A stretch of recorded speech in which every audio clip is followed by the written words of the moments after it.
আওয়ামী লীগের ভবিষ্যৎ কি? দলের মধ্যে যে বাবুরা মিনারেল ওয়াটার খেত, সেই জায়গা থেকে মনে হয় ইনি এখন একটু ফিটকিরির কাজ করছে।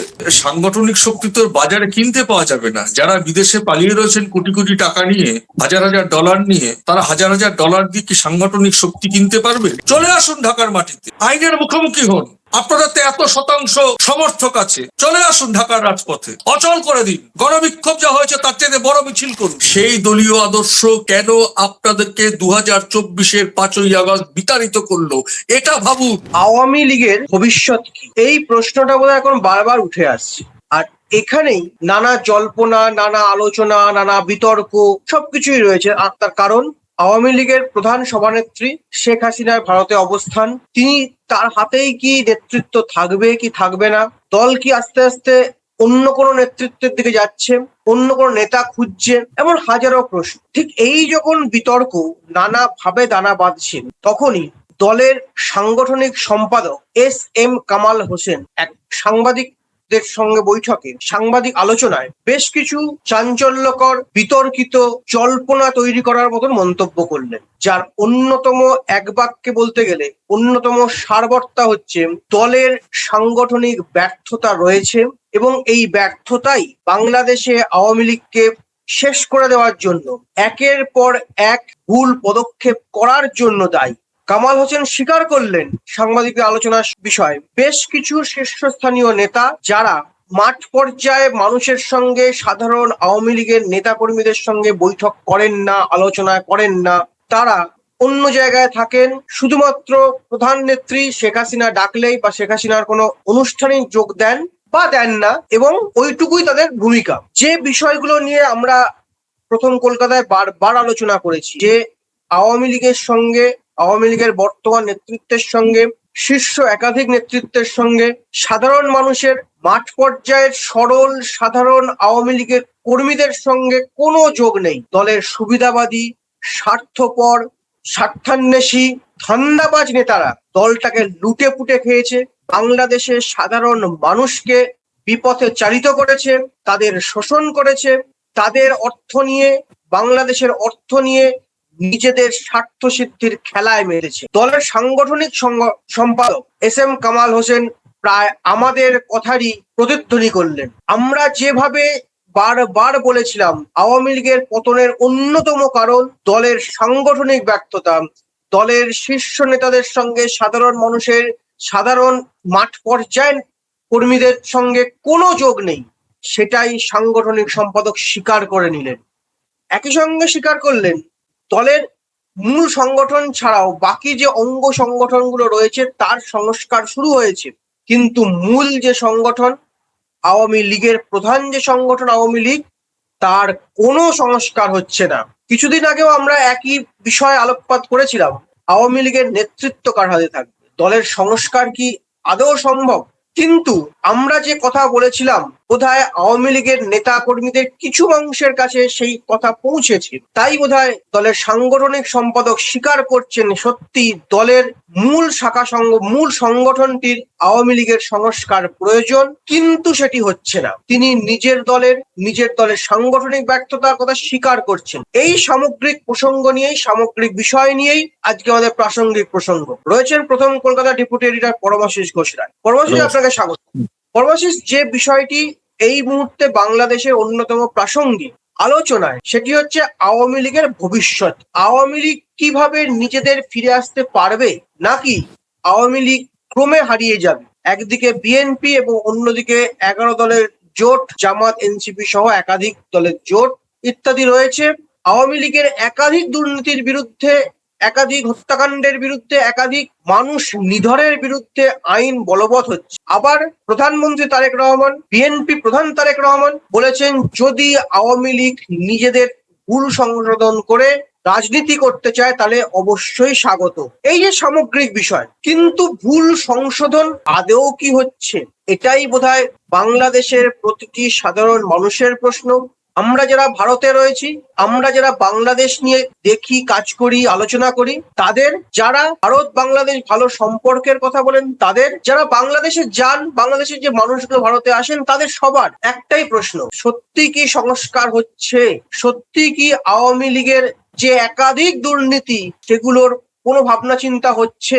সংগঠন যে সম্পূর্ণভাবে বিপর্যস্ত এবং সংগঠন যে স্বার্থের জন্য চালিত হয়েছে, সেটাই তো কামাল হোসেন স্বীকার করে নিলেন। কি বলবেন এই মূল সংগঠনের সংস্কার বা প্রধান যে আওয়ামী লীগের নেত্রী শেখ হাসিনার অবস্থান, এটা কি দলকে আরো স্থবির করে দিচ্ছে? কিছু নেতা, কিছু স্বার্থপর নেতা যারা বিভিন্ন দেশে পালিয়ে রয়েছেন, লুকিয়ে রয়েছেন, কোটি কোটি টাকার সম্পত্তি করে পালিয়ে রয়েছেন, সেই সব নেতাদের ভূমিকা, সেই সব নেতাদের বাদ দেওয়ার সাহস কি আওয়ামী লীগের বাকি নেতারা দেখাতে পারবেন? কি মনে হয়? দেখো, এই বিষয়ে কথা বলার আগে দু একটা কথা প্রথমে আমি বলবো। সেটা হচ্ছে যে বাংলা ডিকশনারি বা অভিধানে একটা শব্দ আছে যে বোধোদয়। দেরিতে হলেও বোধোদয় হয়েছে, 1 নম্বর। 2 নম্বর, আজকের চলমান যে আমাদের আধুনিক জীবন, শহুরে জীবন, আমরা সেলুন বলি না, স্যালন।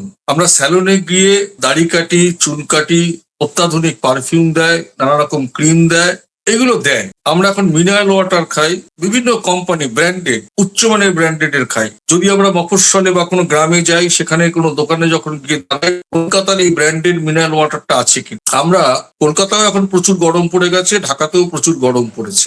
সেই জায়গায় দাঁড়িয়ে আমরা ফিটকিরির কথা ভুলে গেছি, আমরা কর্পূরের কথা ভুলে গেছি। খুব বেশি হলে আধুনিক মফস্বলের শহরে ট্যাবলেট জলে ফেলে খায়। কিন্তু যে জিনিসটা মানুষের কাছে, প্রান্তিক মানুষের কাছে সহজলভ্য হতে পারে, সেটা মিনারেল ওয়াটারের বদলে মাটির কুজোর জল, কর্পূর, ফিটকিরি। আমার মনে হয় আওয়ামী লীগের এই নেতা এখন একটু ফিটকিরির কাজ করছে। দেরিতে হলেও বোধোদয়।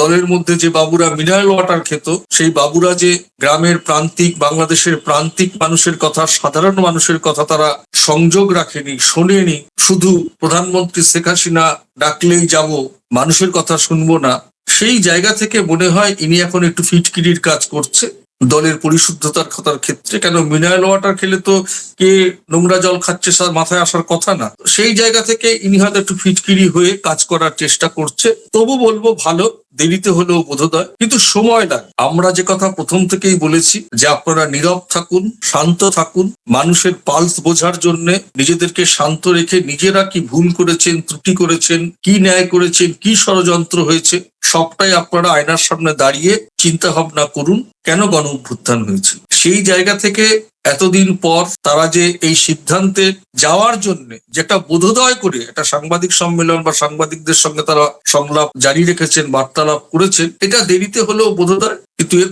এর ফল পেতে সময় লাগবে। কেন সময় লাগবে? একটা মানুষ দোষী সাব্যস্ত হল, এখন তো আর জেল বলে না, সংশোধনাগার বলে। কারা কতটুকু জেলে যাবে বা আদৌ যাবে কিনা বাংলাদেশের আইনানুগ ব্যবস্থা অনুযায়ী, সেটা তাদের দেশের ব্যাপার, তাদের আইনগত ব্যাপার, সেই জটিলতায় আমরা যাব না। কিন্তু তারা তো এই মুহূর্তে মানুষের কাছে প্রত্যাখ্যাত হয়েছে, রাজনীতি থেকে দূরে রয়েছে, বাধাপ্রাপ্ত, আইনগত নিষিদ্ধ। তো সেই জায়গা থেকেও যদি তারা ঘরে বসেও মনকে সংশোধন করেন, যা করেছেন সেইটা যদি অনুধাবন করেন, বোধোদয় করেন, সংশোধন করার মানসিকতা তৈরি করে যদি সংলাপ জারি করেন, তাহলেই হয়তো বাংলাদেশের মানুষের কাছে তাদের মন ভিজতে পারে। কিন্তু সেটা তো সময় বলবে। এটা কতটা প্র্যাকটিক্যাল, কতটা সংজ্ঞায়িত, কতটা ভূমিকা প্রচ্ছদ, এখন আর ভূমিকা প্রচ্ছদ দিয়ে চললে তো হবে না। কারণ গণবিক্ষোভ, গণ আন্দোলন, জুলাই আন্দোলন তো আর ভূমিকা দিয়ে হয়নি, মানুষ পথে নেমে পড়েছিল। তো সেই জায়গায় তাদেরকে আজকে যে কথা তারা বলছে, এটা তো শুধু বলার বাকি রাখে না, এটা তো বলতে হবে।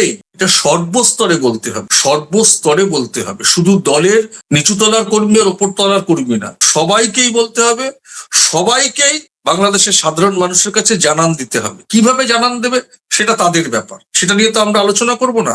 আর তারেক রহমান সাহেব যে রাজনৈতিক শিষ্টাচার দেখিয়েছেন, সেটা তার মহানুভবতা। একজন সত্যিকারের রাজনৈতিক নেতা, সে মনে করছেন যদি সংশোধনের মধ্য দিয়ে তারা তাদের রাজনীতিতে ফিরে আসতে চান, সাধুবাদ, তিনি তার শিষ্টাচার দেখিয়েছেন। এখন প্রশ্ন হলো, বাংলাদেশের সাধারণ মানুষ এত ঝড়ঝাপটার মধ্য দিয়ে সময়কে অতিক্রান্ত করে তারা একটা সরকারের কে কাছে এনেছেন, সরকারে বসিয়েছেন। বাংলাদেশ সচল থাকুক, সুন্দরভাবে এগিয়ে যাক, মানুষের সাধারণ জীবন যাপনটা সুন্দর হোক, স্থিতিশীল হোক, মানুষ এগিয়ে যাক।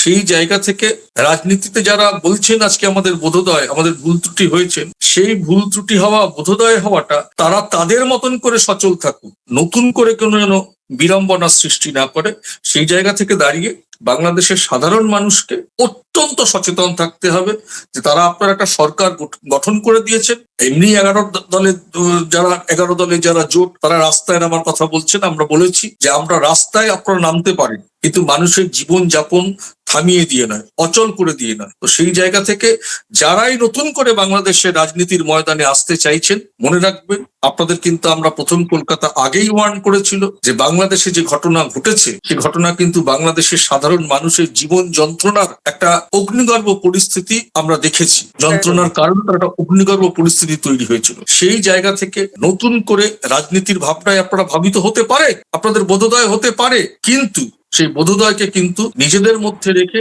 সঞ্চালিত করুন এবং বাংলাদেশের মানুষের মন জয়ের চেষ্টা করুন। কিন্তু এই মন জয় কতটা আপনারা করতে পারবেন তার অনুধাবন করার আগে ব্যাখ্যা করুন। একদমই পরমাশিস, এই বিষয়টা একটু যদি আমরা আরেকটু অন্যরকম ভাবে বিশ্লেষণ করতে চাই, তাহলে একটা কথা কিন্তু স্পষ্ট।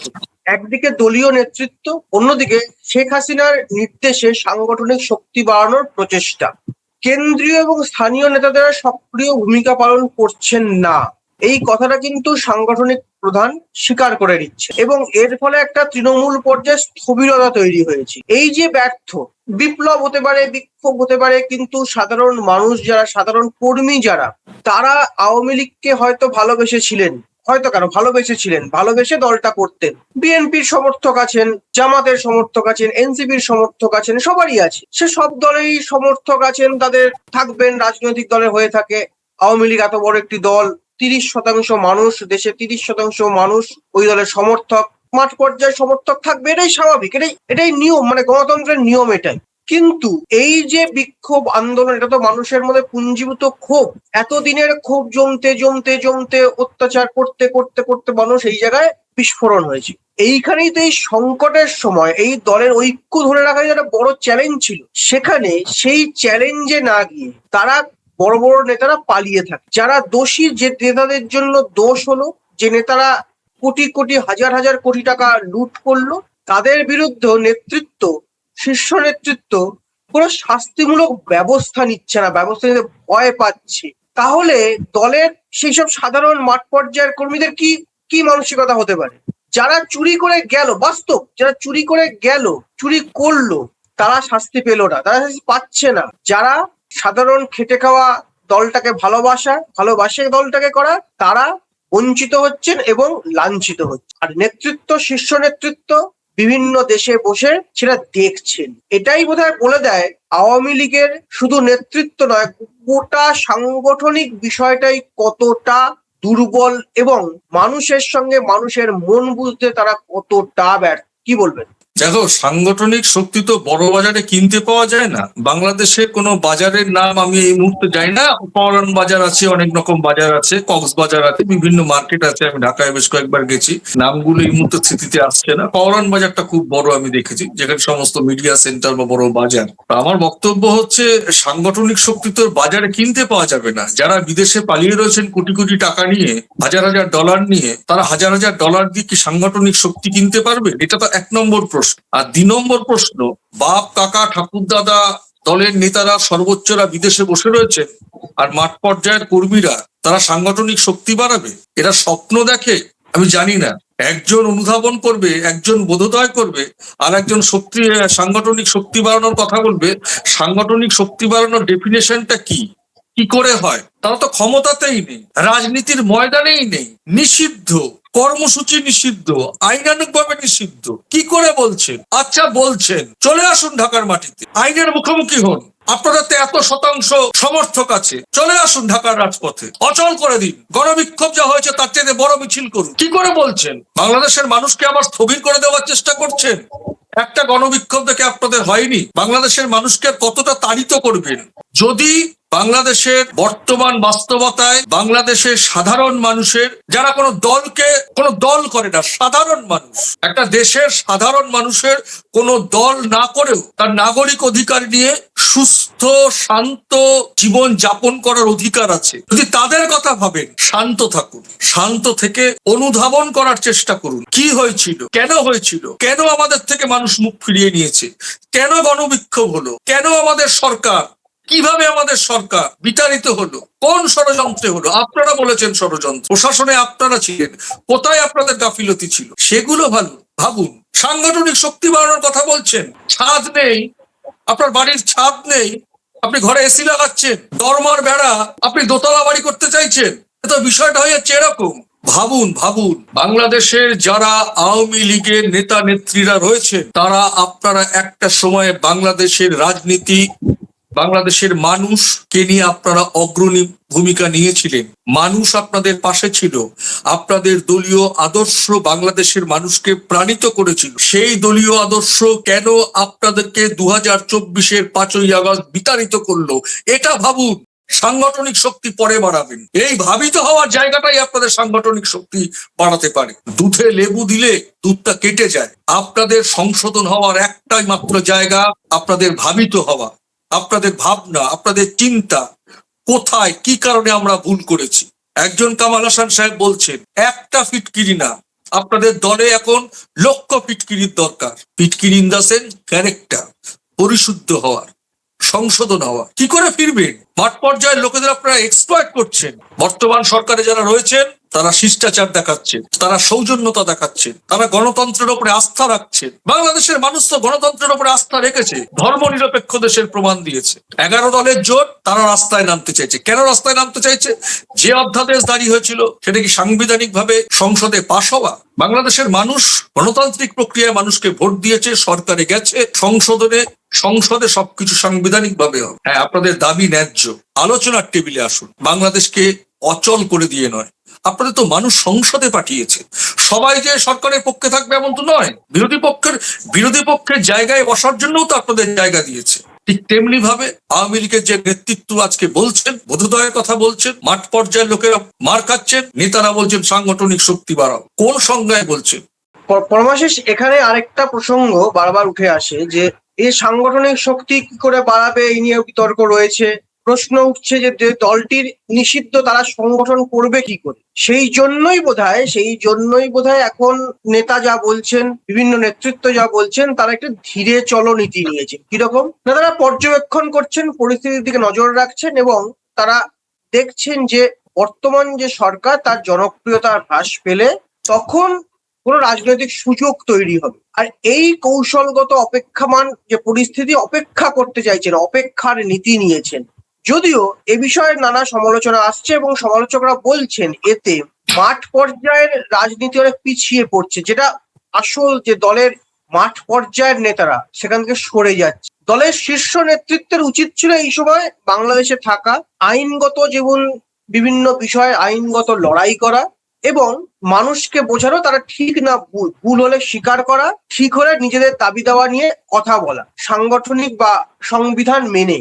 তা না করে তারা শীর্ষ নেতারা পালিয়ে অন্য দেশে রয়েছে। নিষেধাজ্ঞা রয়েছে, অবশ্যই নিষেধাজ্ঞা রয়েছে, অবশ্যই আইনি জটিলতা রয়েছে। তারপরেও তো বহু মানুষ বহু কিছুর জন্য আইনি লড়াই করেছেন। এর বড় দৃষ্টান্ত বোধহয় আমাদের বেগম খালেদা জিয়া। তার বিরুদ্ধে একাধিক মামলা ছিল, একাধিক নির্বাসনের পদক্ষেপ ছিল, তারপরেও কিন্তু তিনি দেশ ছেড়ে পালিয়ে যান। তিনি দেশে ছিলেন, দেশে থেকে দেশের মানুষের জন্য কাজ করেছেন, নিজের সাধ্য মতন, নিজের সীমাবদ্ধতা মতন লড়াই করে গিয়েছেন। আজ তিনি নেই, কিন্তু তার দল যে আবার ফিরে এসছে, ক্ষমতায় রয়েছে, তার জন্য বোধহয় বেগম খালেদা জিয়ার এই দৃষ্টান্ত, এই ত্যাগ দৃষ্টান্ত হয়ে আছে। এই জায়গাটাই, এই ত্যাগটাই বোধহয় আওয়ামী লীগের কোনো নেতা, কোনো কর্মী, এমনকি মুজিবুর রহমানের কন্যা শেখ হাসিনাও দেখাতে পারেনি। আর এই জন্যই বোধহয় দলটা আস্তে আস্তে আস্তে আস্তে মানুষের থেকে পিছিয়ে পড়ছে। মানুষের পালস বুঝতে না পেরে, মানুষের মনের কথা বুঝতে না পেরে তারা হারিয়ে যাচ্ছে আর দুর্নীতিকে আশ্রয়। কি বলবেন, এইভাবেই কি এই দলটার ভবিষ্যৎ কোন দিকে যাচ্ছে? কি মনে হচ্ছে? তুমি কোনো চাষের মাঠ দেখেছো যেখানে ধান চাষ হয়, গম চাষ হয়, আলু চাষ হয়? দেখেছো? তো মাঠ পর্যায়ে খেতে সার জল না দিলে সেখানে কি চাষাবাদ ঠিক মতন ফসল ফলবে? মাঠ পর্যায়ে নেতা কর্মীরা মাঠ পর্যাতেই থাকবে। তাদেরকে শক্তি যোগাতে গেলে তাদেরকে কি করতে হবে? তাদের পাশে থাকতে হবে, তাদের বার্তা দিতে হবে, তাদের সঙ্গে সশরীরে সংযোগ করতে হবে। দিল্লিতে বসে, যুক্তরাষ্ট্রে বসে, যুক্তরাজ্যে বসে, আবুধাবিতে বসে নেতারা সমাজ মাধ্যমে মাঠ পর্যায়ের লোকেদের সার দেবে, জল দেবে? এটা কি বাস্তব? তুমি যে বেগম খালেদা জিয়ার কথা বললে, অ্যাটলিস্ট তাদের মাঠ পর্যায়ের তাদের নেতৃত্বরা দেখেছে আমাদের নেত্রী কিন্তু দেশ থেকে চলে যায়নি। অনেকে বলবে আপনারা এই কথাটা বলছেন কেন, বিতর্কিত। ওনার প্রাণ সংশয় ছিল, নিরাপত্তার কথা ভেবে। অবশ্যই আপনি একা যেতেন, অন্যরা থাকতো। বড় ভাই চলে গেলে মেজ ভাই, সেজ ভাই, ন ভাই, তারপর তো ছোট ভাই, সব শুদ্ধ চলে গেল। আস্থা কোথা থেকে ফিরবে? অভিধানে তো একটা কথা আছে, আস্থা। আস্থা কিসের ওপরে সংজ্ঞায়িত হয়? তার পিছনের ব্যাকগ্রাউন্ডটা কি? ভিত চলে গেল, ভিত ছাড়া বাড়ি হয়? তো সেই জায়গা থেকে 15 বছর বিএনপি ক্ষমতায় ছিল না। বিএনপি জানছে যে এখানে ফেক ফার্স, নির্বাচনে যাব না। কিন্তু 15টা বছর পর যে বাস্তবতা, যে চিত্র বাংলাদেশের মানুষ তুলে ধরলো গোটা বিশ্ববাসীর কাছে, যেটা আমরা দেখলাম, পরবর্তীতে অন্তর্বর্তী সরকার, নির্বাচন আসলো, 15 বছর ঘর বন্ধ করে থেকেও তারা যে অনুধাবন করেছে, তারা যে নিচু তলায় মানুষের কাছে সংযোগ তৈরি করতে পেরেছিল, যে মানুষটা 17 বছর দেশের বাইরে থেকে দেশকে বোঝার চেষ্টা করেছিল, বাংলাদেশের মানুষের পালস কি, হৃদয়ে কি আছে, সেটাকে নিয়ে এসে ছোট্ট একটা কথা বলেছিল, আই হ্যাভ এ প্ল্যান। সরকার গঠনের পরে বলল সবার আগে বাংলাদেশ। মানুষ তো অ্যাকসেপ্ট করে নিয়েছে। তো বাস্তবতায় দেখুন, সাংগঠনিক শক্তি বাড়াবেন, কোন অর্থে সাংগঠনিক শক্তি বাড়াতে চাইছে? যদি যদি বাংলাদেশের মানুষের কাছে সাংগঠনিক শক্তি বাড়ানোর আপনারা মনে করেন জায়গা আছে, তাহলে আর একটা সাংবাদিক সম্মেলন করে এই সাংগঠনিক শক্তি বাড়ানোর আপনারা প্র্যাকটিক্যাল ছবিটা সংবাদ সম্মেলন করে তুলে ধরুন। আমরা যদি সেটা জানতে পারি, আমরা আবার প্রথম কলকাতার এই প্রাসঙ্গিক প্রসঙ্গে আসবো। সাংগঠনিক শক্তি বাড়ানোর, আওয়ামী লীগ এই মুহূর্তে বাংলাদেশের মানুষের মন জয় করতে, তাদের রাজনীতিকে মানুষের কাছে পৌঁছে দিতে সাংগঠনিক শক্তি বাড়ানোর যে কথা বলছেন বিদেশের মাটিতে বসে সর্বোচ্চ নেত্রী থেকে শুরু করে আর যারা বলছেন, তারা সাংগঠনিক শক্তি বাড়ানোর এই অবস্থায় কোন অর্থে সাংগঠনিক শক্তি বাড়াতে চাইছেন, এটা একটু সংজ্ঞায়িত করবেন যে কোনো সংবাদ সম্মেলনে সংলাপ জারি। আমাদের কাছে সেই বার্তা যদি আমরা সব সময় পরখ করি, বাংলাদেশের সাধারণ মানুষের অধিকার, আমাদের দেশের সাধারণ মানুষের অধিকার, দুদেশের সম্পর্ককে বাঁচিয়ে রাখার যে লড়াই, তার জন্য যে সমস্যারে কথা উচ্চারিত আমরা করি, সেই জায়গা থেকে আমরা পরখ করব আপনাদের আগামী সাংবাদিক সম্মেলন দেখে। আমরা আবার এই সংলাপ জারি রাখবো। তবু আপনাদের যে নেতা মিস্টার কামাল হাসান, তিনি যে বোধোদয় হয়েছে, যাকে আমি ফিটকিরি বলছি, পরিশুদ্ধতা করার জায়গা, যেটা প্রান্তিক মানুষের কাছে দরকার হয়, মাঠ পর্যায়ের মানুষের কাছে দরকার হয়, সেই জায়গা থেকে আবারও তাকে ধন্যবাদ দিচ্ছি। যদি সামান্য ছুঁচের আগায় যতটুকু ধুলো বা যে কোনো আগায়, এটুকুও যদি আপনাদের মনে সত্যিকারের বোধোদয় হয়ে থাকে, ধন্যবাদ। আপনারা খুব ক্ষীণ হলেও বাংলাদেশের মানুষের মনটা বুঝেছেন, আপনাদের ভুলটা যে বুঝতে পারছেন, এটুকুর জন্যই ধন্যবাদ। অনেক ধন্যবাদ পরমাশিস। আমরাও নজরে রাখবো এবং যে বিষয়গুলো আমরা বারবার বলি, বারবার বলছি বা বারবার বিশ্লেষণে উঠে আসছে, যে বর্তমানে আওয়ামী লীগের পুনর্গঠন এবং আত্মসমালোচনার একটা পর্যায়ে রয়েছে। তারা যদি নিজেদের আত্মসমালোচনা না করে, নিজেদের পুনর্গঠন না করে, নিজেদের ভুল না বোঝার মানসিকতা না তৈরি করে, তাহলে বোধহয় আর ফিরে আসা সম্ভব নয়। সেই কথাটাই আমরা বারবার বলেছি এবং দলের সাংগঠনিক দায়িত্বে থাকা নেতাও সেটাই স্বীকার করছেন যে দলের সমস্যা রয়েছে, মানুষের সঙ্গে যোগ নেই। দলের মাঠ পর্যায়ে সাধারণ যারা দলটাকে ভালোবাসতেন, তাদেরকে ভুল বুঝিয়ে বা তাদের বিভ্রান্ত করে কিছু নেতা, কিছু স্বার্থপর সুবিধাবাদী স্বার্থান্বেষী নেতা নিজেদের স্বার্থ মিটিয়ে অন্য দেশে পালিয়ে রয়েছেন। একদিকে সাংগঠনিক বা বিভিন্নভাবে সংবিধানকে মেনে সাংগঠনিক শক্তি বাড়াতে হবে, অন্যদিকে তৃণমূল পর্যায়ের যে নেতা, তাদের মানুষদের সক্রিয় করতে হবে। কিভাবে করবেন কেউ জানে না, নিষেধাজ্ঞা রয়েছে, কারণ তারা দোষ করেছেন। দোষ স্বীকার করার ক্ষমতা রাখতে হবে এবং রাজনৈতিকভাবে ঘুরে দাঁড়ানোর চেষ্টা। বিক্ষোভ, বিতর্ক, প্রতিবাদ, আন্দোলন থাকবেই, কিন্তু পালিয়ে যাওয়ার বোধহয় মানুষ নেয়নি, নেবে না, নিচ্ছেন না। সৎসাহস থাকলে বোধহয় আওয়ামী লীগের নেতারা এতদিনে দেশে ফিরে এসে মানুষের পাশে দাঁড়ানোর কথা বলতেন, নিজেদের কথা মুখ বড় করে বলতে পারতেন। তা তারা করতে পারেননি। তার কারণ প্রমাণ হচ্ছে তারা বিভিন্ন বিষয় দোষ রয়েছে, তা নিজেদের ভুল বা নিজেদের দোষ স্বীকার করার ক্ষমতাও নেই।